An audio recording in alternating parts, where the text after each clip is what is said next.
Assalamualaikum warahmatullahi wabarakatuh. Yang terhormat Ibu Arni Karina selaku dosen pengampu mata kuliah Akuntansi Keuangan Lanjutan 1 Universitas Siber Asia. Perkenalkan saya Dinda Silviana Maharani dengan nomor NIM 2503010206400. Di sini saya akan membahas jawaban UTS Akuntansi Keuangan Lanjutan 1.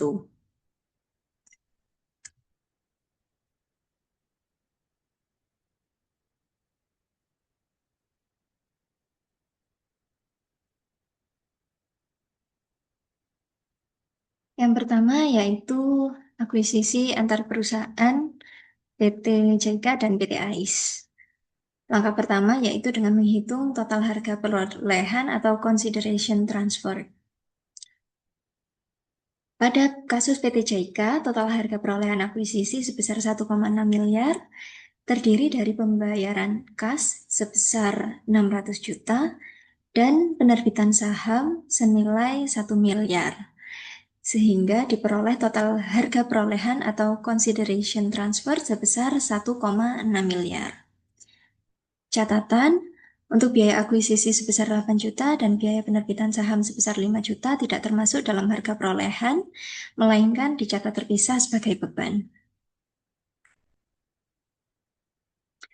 Selanjutnya yaitu menghitung goodwill. Setelah dibandingkan dengan nilai wajar aset bersih PT AIS sebesar 1,32 miliar, diperoleh goodwill sebesar 280 juta.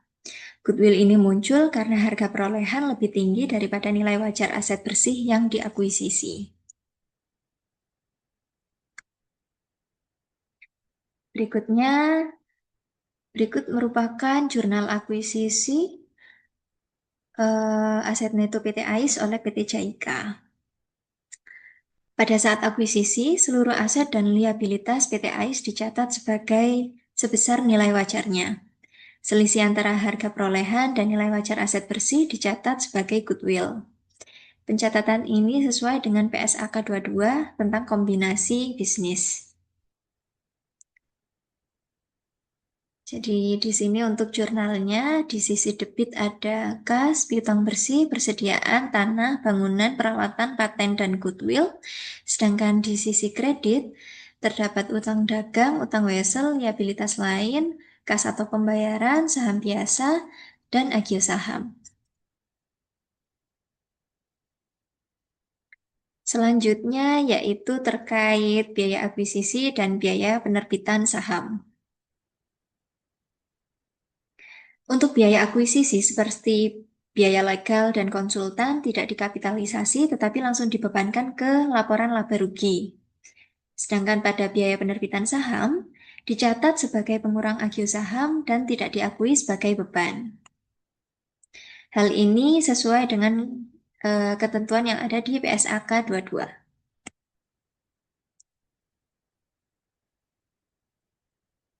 Yang selanjutnya yaitu perbandingan antara metode ekuitas dengan metode biaya. Untuk perbandingan jurnal investasi, akuisisi 100% saham PT Tubagus oleh PT Merapi, di metode ekuitas, pada saat akuisisi pada tanggal 1 Januari, dicatat investasi pada debit terhadap kas di bagian kredit senilai $450. $450.000. Sedangkan untuk pengakuan laba, jurnalnya yaitu investasi pada pendapatan senilai $34.000 dan untuk penerimaan dividen yaitu jurnalnya kas terhadap investasi senilai $5.000.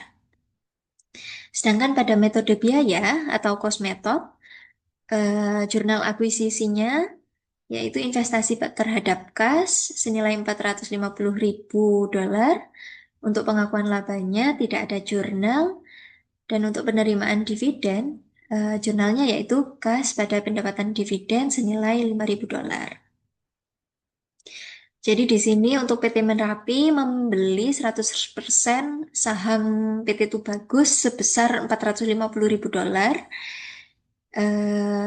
Pada intinya, di Di metode ekuitas, investasi akan bertambah karena laba anak perusahaan dan berkurang karena adanya dividen. Sedangkan pada metode biaya, investasi tetap sebesar harga perolehan dan dividen diakui sebagai pendapatan.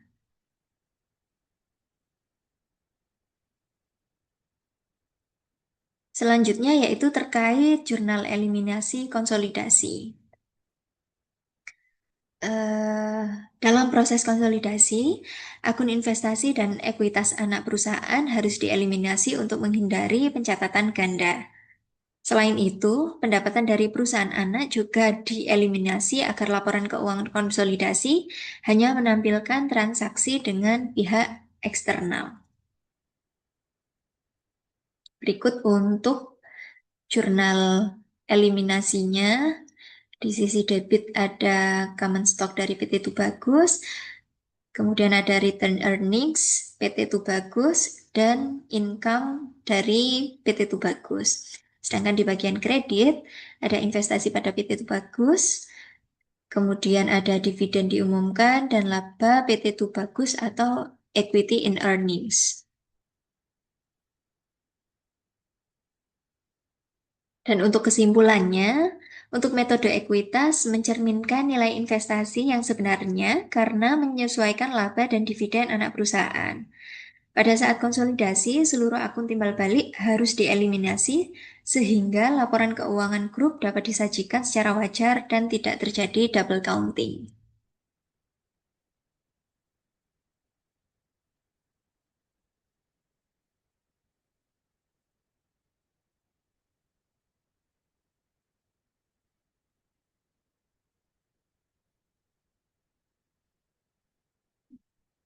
Sekian untuk pembahasan dari saya. Apabila ada kurang lebihnya, saya mohon maaf dan mohon untuk dikoreksi. Sekian, terima kasih. Wassalamualaikum warahmatullahi wabarakatuh.